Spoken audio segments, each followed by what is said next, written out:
अगर आप भी इंडिया में पीएचडी करके प्रोफेसर बनने का सोच रहे हैं या अपने नाम के आगे डॉक्टर चाहते हैं, तो फिर ये वीडियो आपके लिए एक आई ओपनिंग वीडियो है। बिकॉज इस वीडियो में मैं आपके साथ वो फैक्ट शेयर करना चाहती हूँ जिसे सुन के आप भी शॉक्ड रह जाएंगे। इसके पीछे का वो सच जिससे बहुत से लोग वाकिफ नहीं है, एक ऐसा सच जिससे काफी लोग वाकिफ नहीं है।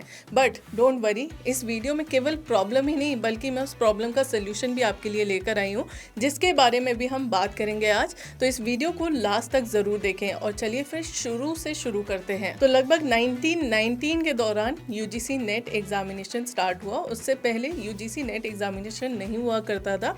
अगर आप पीएचडी करना चाहते हैं या फिर आप प्रोफेसर बनना चाहते हैं तो या फिर तो आप सीधा एमफिल करके आप पीएचडी प्रोग्राम के लिए एनरोल हो जाते थे, आप रिसर्च करते थे, थीसिस लिखते थे एंड उसके बाद आपका जो भी 3 से 4 या 5 साल में आपकी पीएचडी कंप्लीट होती थी and you become a professor. उसके लिए आपको कोई भी एग्जामिनेशन देने की ज़रूरत नहीं होती थी। बट कुछ टाइम पहले ही यूजीसी नेट एग्जामिनेशन स्टार्ट हुआ एंड उससे भी बहुत कुछ कम ही साल हुए हैं जब ये कंपलसरी एग्ज़ाम हो गया कि अगर आप प्रोफेसर बनना चाहते हैं तो फिर आपको यूजीसी नेट का एग्जामिनेशन देना पड़ेगा, उसे क्लियर करना पड़ेगा एंड आफ्टर दैट ओनली आप प्रोफेसर के लिए एलिजिबल हैं, आप पीएचडी कर सकते हैं and then you will become a professor. But जैसे ही यूजीसी नेट एग्जामिनेशन कंपलसरी हुआ वैसे ही धीरे धीरे करके स्कैम्स चालू हो गए।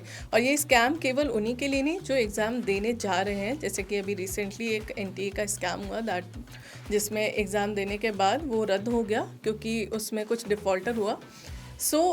ये स्कैम चालू हुआ एंड ये स्कैम केवल उन्हीं के लिए सीमित नहीं है जिन्होंने एग्ज़ाम देने जा रहे हैं, बट उनके लिए भी है जो आगे कोर्स कर चुके हैं, पीएचडी कर चुके हैं, तो उनकी भी कोई गारंटी नहीं है कि उनकी जॉब लगेगी।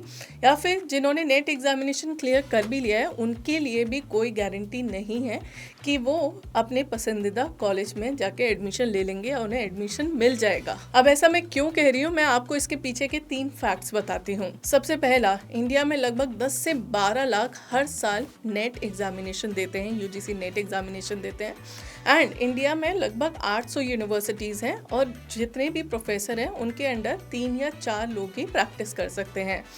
अगर हम अलग अलग डिपार्टमेंट भी देख लें तो फिर 20 to 30 प्रोफेसर्स होते हैं एक यूनिवर्सिटी में एंड उनके अंडर काम कर सकते हैं। तो अगर हम इसका रेशियो निकालें तो केवल 10 से 20% ही सीट्स होती हैं जो कि बच्चे पीएचडी के लिए अप्लाई कर सकते हैं या फिर पीएचडी नेट क्लियर करने के बाद उनको सीट मिल पाती है। यानी कि हर साल जो 10 से 12 लाख स्टूडेंट्स यूजीसी नेट का एग्जाम देते हैं उनमें से कुछ ही स्टूडेंट्स को सीट मिल पाती है पीएचडी के लिए। अब सेकेंड फैक्ट की बात करें तो फिर यूजीसी नेट केवल यूजीसी नेट ही नहीं है, इसे 3 भागों में अपना डिवाइड करा गया है, जिसमें सबसे पहला है कि इट इज़ नेट जेआरएफ। तो आपका फर्स्ट हो गया नेट जेआरएफ, जिसमें केवल जितने सारे बच्चे एग्ज़ाम देते हैं और जितने सारे बच्चे क्लियर करते हैं उसमें से भी 0.5 to 0.6% ही जेआरएफ क्लियर कर पाते हैं, जो कि काफ़ी डिफ़िकल्ट होता है।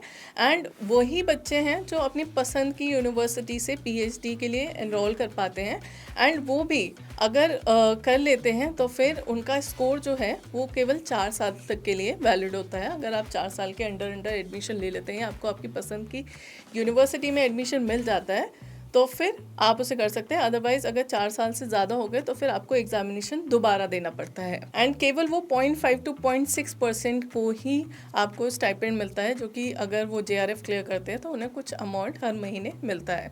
इसके अलावा अगर हम केवल नेट एग्जामिनेशन की बात करें, यूजीसी नेट की, तो फिर केवल 6% जो है स्टूडेंट्स, 10 से 12 लाख में केवल 6% स्टूडेंट्स इस एग्ज़ाम को क्लियर कर पाते हैं। बट एग्ज़ाम क्लियर करने के बाद इस बात की कोई गारंटी नहीं है कि आपको आपकी पसंद की यूनिवर्सिटी मिलेगी और कहीं आपको यूनिवर्सिटी मिलेगी भी या नहीं, क्योंकि यूनिवर्सिटीज़ में जैसा कि मैंने अभी बताया बहुत कम यूनिवर्सिटीज़ हैं और उसमें सीट्स भी काफ़ी कम होती हैं एंड उसमें भी कई जगह ऐसा होता है कि कुछ रिजर्व्ड सीट्स होती हैं या फिर कुछ लोग थोड़े से बाइस्ड होते हैं अपनी कम्युनिटी को लेके या फिर अपने प्रेफरेंस को लेके या रेफरेंस को लेके।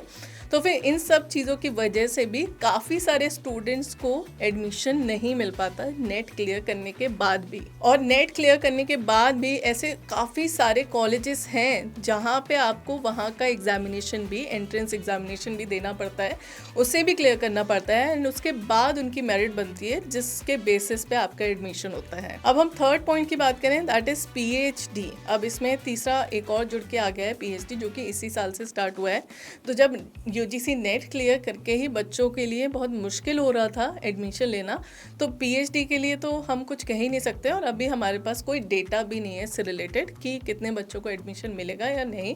और वैसे भी इस साल का जो आपका एनटीए की तरफ से जो स्कैम हुआ है, तो आपका जो एग्ज़ाम है वो दोबारा सितंबर में होगा। तो उसके बाद जब सारी चीज़ें होंगी, एडमिशन प्रोसेस होगा, उसके बाद ही क्लियर हो पाएगा कि पीएचडी लेवल तक जो क्लियर कर पा रहे हैं उनका क्या होगा। And frankly speaking you don't know कि दोबारा कब कौन सा स्कैम हो जाए। अभी नीट का हुआ, फिर नेट का हुआ, एंड उसके बाद कुछ भी हो सकता है। तो लेट सपोज कि अगर आपने एग्ज़ाम दे भी दिया, तो वो हो सकता है कि वो दोबारा कुछ उसमें कुछ प्रॉब्लम आए एंड दोबारा आपको उसका एग्ज़ाम दोबारा देना पड़े।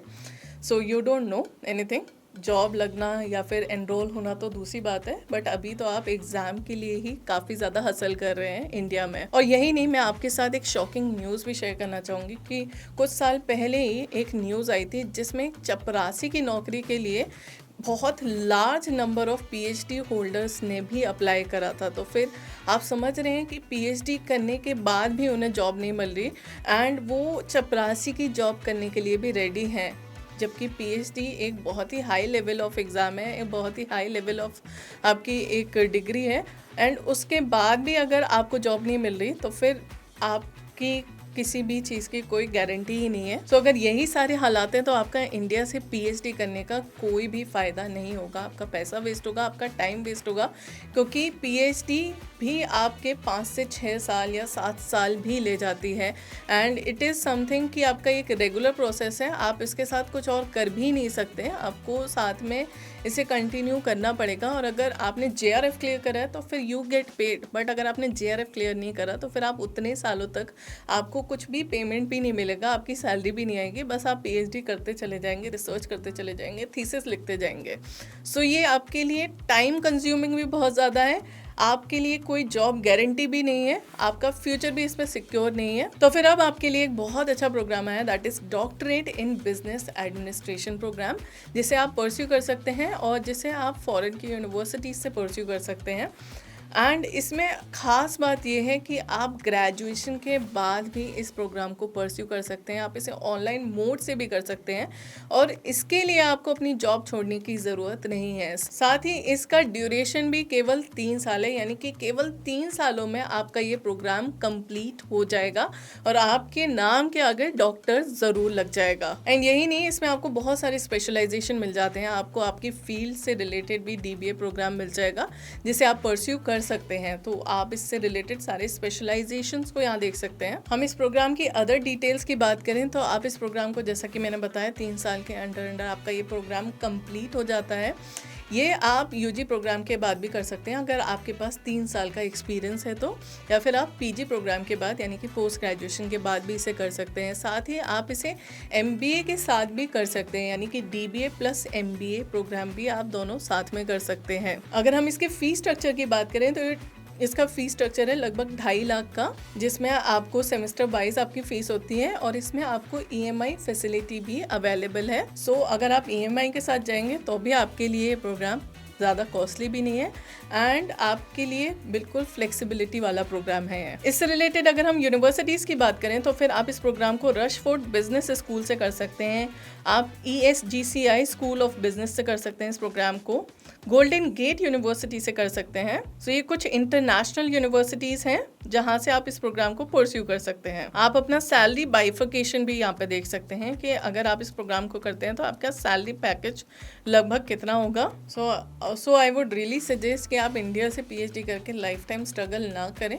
अगर आप इंडिया से पीएचडी कर रहे हैं तो फिर मेक श्योर कि आप जेआरएफ क्लियर करें, उसके बाद ही आपको आपके पसंद की यूनिवर्सिटी मिल पाएगी एंड आप अपने पसंद से कर पाएंगे। सो अगर आप इस प्रोग्राम से रिलेटेड और ज़्यादा इन्फॉर्मेशन चाहते हैं या फिर आप यूनिवर्सिटीज़ में लेके कंफ्यूज हैं कि कौन सी यूनिवर्सिटी बेस्ट रहेगी, तो फिर आप इन्फॉर्मेशन के लिए हमसे कनेक्ट कर सकते हैं, जिसमें अगर आप नीचे दिए गए लिंक पे जाते हैं जो कि डिस्क्रिप्शन बॉक्स पे है, तो अगर वहाँ के थ्रू आप जाते हैं तो फिर आप हमसे फ्री काउंसलिंग भी ले सकते हैं। और यही नहीं, अगर आप हमारे थ्रू एडमिशन लेते हैं तो फिर आपको CV कम्युनिटी मिलती है जिसमें आपको इंटर्नशिप्स, जॉब्स, और इसके अलावा आपका एक नेटवर्क बनता है स्टूडेंट्स के साथ, एंड आपको ईएमआई फैसिलिटी, और आपको अब सीवी सब्सिडी भी मिलती है।